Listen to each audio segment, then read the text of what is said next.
Hello everyone, so I have another video. This is my main video of the week. You already saw my bonus one if you are subscribed to my main channel, but you might be watching this on DIS's channel because this is another study abroad related video. I am in the core course Sustainable Development in Northern Europe. At my home university, I am minoring in sustainability, otherwise I am studying fashion design. So I come into this sustainability class here with the perspective of a fashion major. Not gonna lie, sometimes it's pretty hard to relate. I took a just completely sustainability focused class at my home university, aside from a graduate level class that was more about sustainable development in apparel related fields mostly, as well as an honors seminar that was about sustainable architecture. But it seems anytime I take a class that is just sustainability, I am extra challenged. I don't know why, but it's interesting nonetheless, and it is of course important information to learn because the apparel industry is the second most polluting industry in the world. So I like taking what I can from other industries and what's going on in them and consider how it can be applied to the world of apparel. But yeah, with that being said, my core course, usually we spend the first half of class talking about current events related to sustainability. I'm gonna say the word sustainability a lot in this video, I am sorry. Otherwise, we dive deeper into some other aspects of it, but this video is going to be more like the first half of our classes, where I'm just going to be touching on some quick little things that I have learned related to sustainable development in Northern Europe. Some that I've learned in class, some that I have just observed. This isn't going to be that scary of a video, I promise.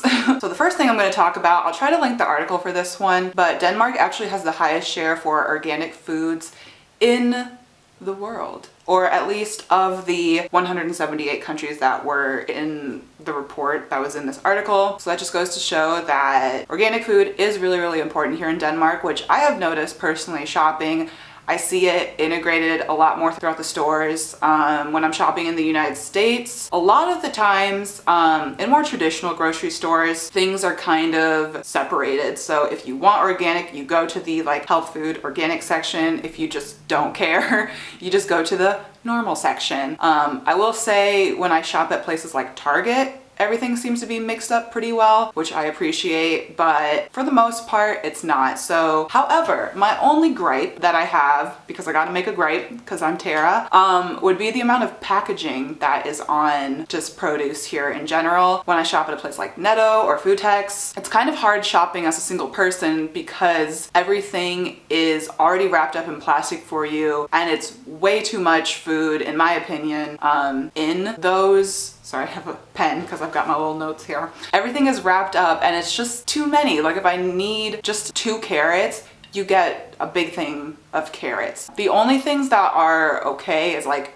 broccoli, zucchini, that sort of stuff, but it's still wrapped up in packaging. So I just wish I could see less packaging in sort of mainstream grocery stores here. But that's not necessarily related to being organic, but that's just an observation I wanted to make, because although some stuff has packaging in the United States, for the most part, if you go to just a traditional grocery store, you can buy like 1 apple or 1 whatever, whereas here it's kind of nearly impossible, at least the places I'm going to. Maybe I'm going to the wrong places. Please let me know. Number 2, biking infrastructure works so well in Copenhagen and Amsterdam because it's actually infrastructure. A lot of places in the United States, Des Moines included, that's where I'm from, Des Moines, Iowa, they like to paint a stripe down the road and call it a bike lane, which does not solve a whole lot of problems. It doesn't make bikers feel safer. It doesn't make people want to bike more. Actually investing in the infrastructure makes people want to bike more. And something about the street order here, that sounds weird, but hear me out. The way the lanes are arranged on the road here makes it a lot safer for bikers. So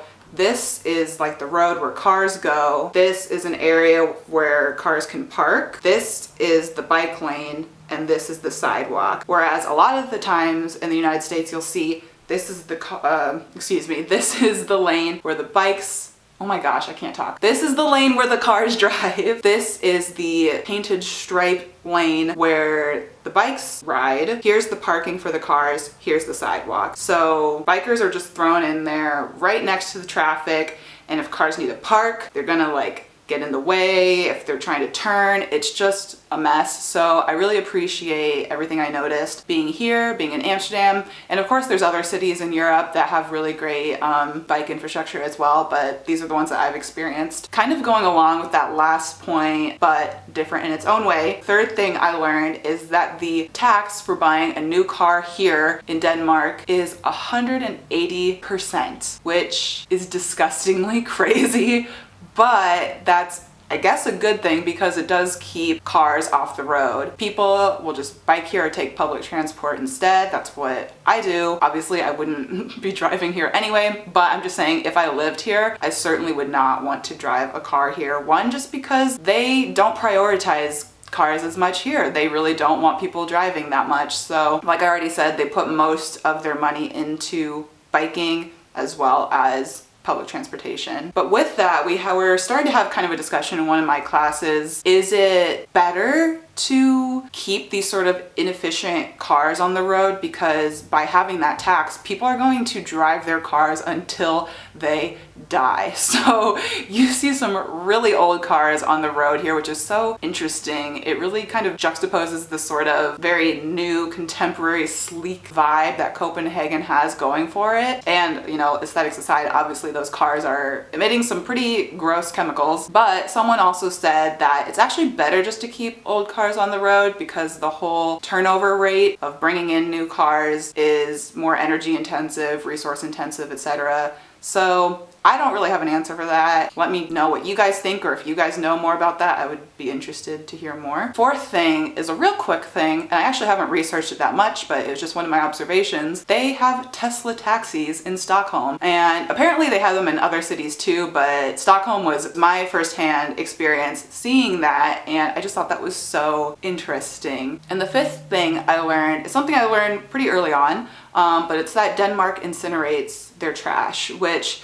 is something I actually got experience with a little bit being in Ames, Iowa. That graduate level sustainability theory discussion, whatever class I took, we went and toured a place that burns trash in Ames, although that is not the primary waste disposal option or energy source option in Iowa or in Ames, but seeing what they're doing there kind of made me feel a little bit better about burning trash, because you hear the term burning trash and you're like, that doesn't sound good. But they just kind of showed that it's safe, it's better because you're burning everything down to ash, and well, okay, this is kind of weird. So it had to go into a landfill in Iowa just because of legislation. They would not allow it to be scattered across the ground so it could decompose really quickly, although it would decompose quickly if we were allowed to do that. Whatever, that's beside the point. That's a whole other thing. But since that was going into landfills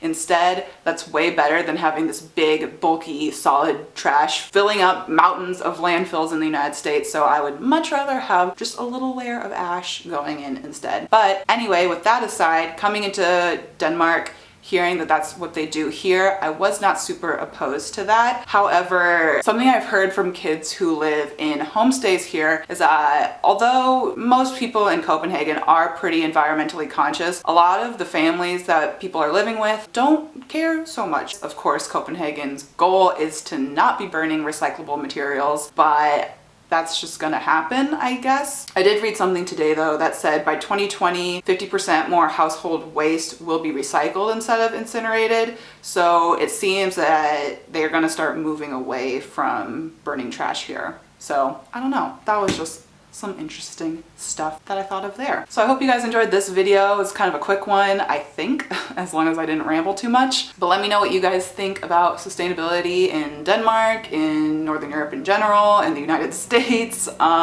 We could have a little discussion. Thank you all very much for watching this video, and I will see you guys in the next one. Bye.